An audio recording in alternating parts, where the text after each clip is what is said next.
Adventure in a forgotten land. गहरी रात थी।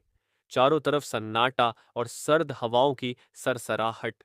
एक पुरानी दंत कथा से प्रेरित होकर एक ग्रुप पुरातत्वविदों ने खुदाई का काम शुरू किया था। इस टीम में 4 लोग थे। डॉक्टर आर्यन, जो टीम के लीडर और एक जाने माने पुरातत्वविद थे। माया, जो इतिहास की विशेषज्ञ थी।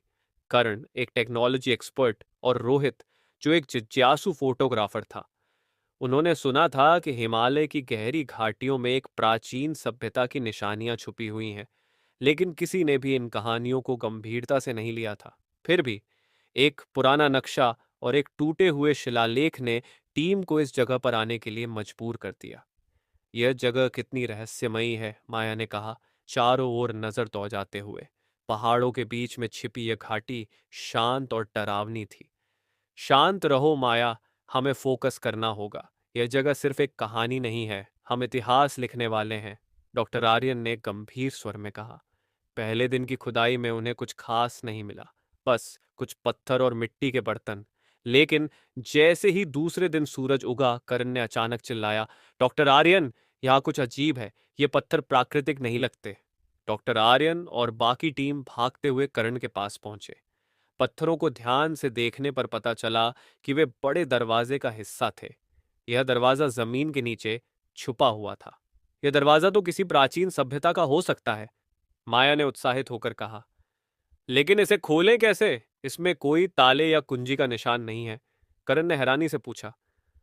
डॉक्टर आर्यन ने दरवाजे के पास कुछ अजीब से प्रतीकों को देखा। ये शिलालेख कुछ कह रहे हैं, शायद यही कुंजी है। माया और डॉक्टर आर्यन ने उन प्रतीकों का अनुवाद करने की कोशिश की। कई घंटे बीत गए और आखिरकार उन्होंने एक फॉर्मूला निकाला।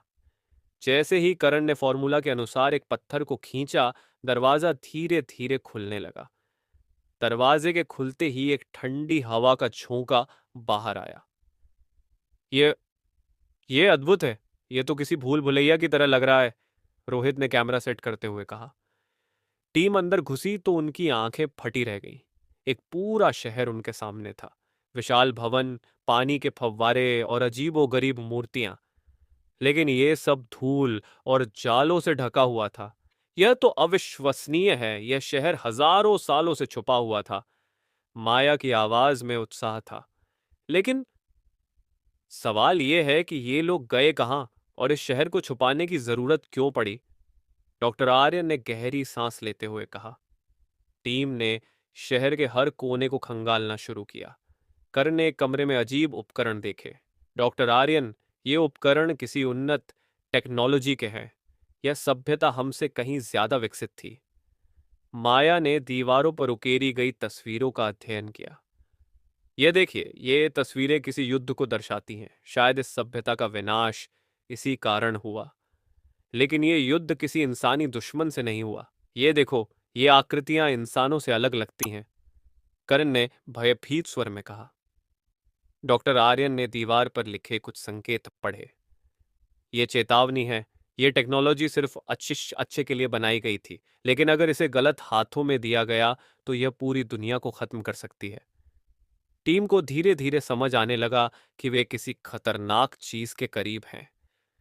करण ने एक अजीब सी मशीन को चालू कर दिया, बिना यह सोचे कि इसके क्या परिणाम हो सकते हैं। अचानक पूरा शहर हिलने लगा। दीवारों से रोशनी निकलने लगी और जमीन कांपने लगी। करण, तुमने ये क्या किया? इसे तुरंत बंद करो, डॉक्टर आर्यन ने गुस्से में कहा। मैंने कुछ नहीं किया, यह खुद ही चालू हो गया, करण ने घबराते हुए जवाब दिया। अचानक एक होलोग्राम दीवार से प्रकट हुआ। यह होलोग्राम एक प्राचीन व्यक्ति का था। वह कहने लगा, तुमने हमारी सभ्यता को जगा दिया है, अब तुम्हें इसके परिणाम भुगतने होंगे। शहर में हर तरफ रोबोटिक संरचनाएं जागने लगीं। ये संरचनाएं किसी रक्षक की तरह लग रही थीं, लेकिन अब ये टीम पर हमला कर रही थी। भागो, ये हमें जिंदा नहीं छोड़ेंगी, माया चिल्लाई। टीम ने मुश्किल से शहर से बाहर निकलने का रास्ता ढूंढा। दरवाजा धीरे धीरे बंद हो रहा था। अगर हम समय पर नहीं निकले तो हम हमेशा के लिए यहीं फंस जाएंगे, रोहित ने घबराते हुए कहा। आखिरकार जैसे तैसे टीम बाहर निकली। बाहर आकर सबने राहत की सांस ली।